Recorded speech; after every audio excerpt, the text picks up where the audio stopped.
Dragon Age is about dominating the battlefield. It's about that moment when you charge, that tension of not being certain, and then seeing your characters slice heads off, throw spells, set things on fire, until essentially you bring it to a crashing close and say, yeah, this one I won, now I've got 400,000 more to go.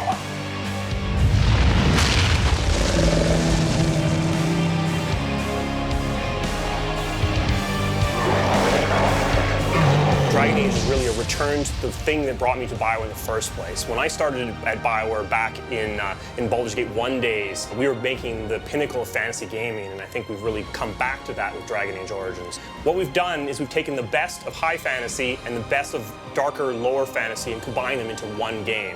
So you're taking, like the Tolkien, the overarching good versus evil metaphor that draws you through a high fantasy game, but the darker, grayer choice and consequence of something like a George R.R. Martin or a Conan, and we combine them. So you're playing as a Grey Warden, you have to save the world, but the way you do that sometimes means you have to make some pretty tough choices.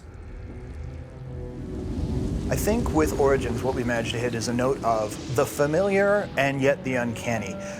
It's certainly a game that's going to have elves with pointy ears. Yeah, we're not going to change the dwarves. Many of them do have beards, for sure. But within those expectations, we understand them well enough ourselves that we've managed to break a lot of them and say, you know, sure, the elves do have pointy ears, but they're also, up until recently, enslaved and live in ghettos in the city. This kind of puts you in a place where you know what you're dealing with an elf, but you don't know what you're dealing with when it comes to Dragon Age. It's a different setting for the familiar to occur, and it will surprise you. It's very, very complicated and intricate. And I mean, this game not only looks realistic, in a way, the story also is quite realistic. You would attempt to put a puppet on the throne, and every soul here knows it. The better question is who will pull the strings.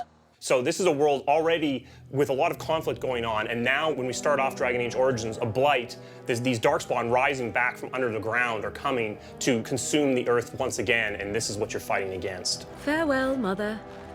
Do not forget the stew on the fire. I would hate to return to a burned-down hut. Bah! 'Tis far more likely you will return to see this entire area, along with my hut, swallowed up by the blight. All I meant was... Yes, I know. The characters in the game aren't two-dimensional. The way that a player interacts with them is going to change who they become. They have their own motivations, and their own desires, and their own hopes and dreams. You're going to have party members talking to each other, they're bantering. Having Morgan and Wynne in your party at the same time, because they're both mages but coming from very different schools of thought on magic, there's going to be a lot of bickering, a lot of different discussion on the way magic works, just by having those two people in your party. They're reacting to everything that you do. You'll take an action in the world, and a party member will speak up, and perhaps they'll object, perhaps they'll approve, and you may change your course of action based on that, or suffer the consequences, right? The consequences are what the game is all about. It's like dancing on a field of razor blades, so it may be possible to make it through Dragon Age Origins with everyone happy, but you're gonna have to be really careful about what you're doing. There was a lot of writing that went into Dragon Age. It appears it will be civil war after all, despite the Darkspawn.